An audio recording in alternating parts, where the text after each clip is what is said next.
दुष्ट जिन्न और चतुर लकड़हारे की कहानी। एक समय की बात है। एक गांव के पास घने जंगल में एक गरीब लकड़हारा रहता था। वह ईमानदार और मेहनती था, पर उसकी गरीबी कभी दूर नहीं होती थी। एक दिन वह जंगल में लकड़ी काट रहा था, तभी उसकी कुल्हाड़ी नदी में गिर गई। परेशान होकर वह नदी किनारे बैठकर रोने लगा। अचानक नदी से एक जिन्न प्रकट हुआ।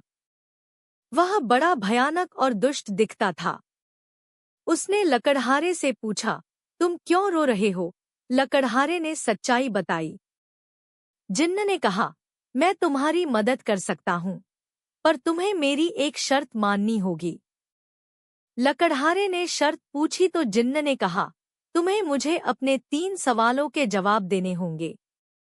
अगर जवाब गलत हुए तो तुम्हारी जान ले लूंगा। लकड़हारा डर गया, लेकिन अपनी कुल्हाड़ी पाने के लिए उसने हिम्मत जुटाई। जिन्न ने नदी से एक सोने की कुल्हाड़ी निकाली और पूछा, क्या यह तुम्हारी है? लकड़हारे ने ईमानदारी से कहा, नहीं। फिर जिन्न ने चांदी की कुल्हाड़ी निकाली और वही सवाल किया। लकड़हारे ने फिर मना कर दिया।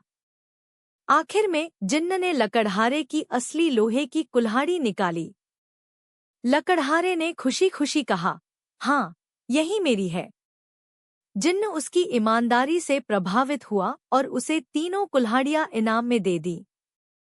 चतुर लकड़हारे ने जिन्न को धन्यवाद कहा और वादा किया कि वह अपनी मेहनत और ईमानदारी से जीवन जिएगा। इस तरह लकड़हारे की चतुराई और सच्चाई ने उसकी किस्मत बदल दी और वह सुख समृद्धि से जीवन जीने लगा।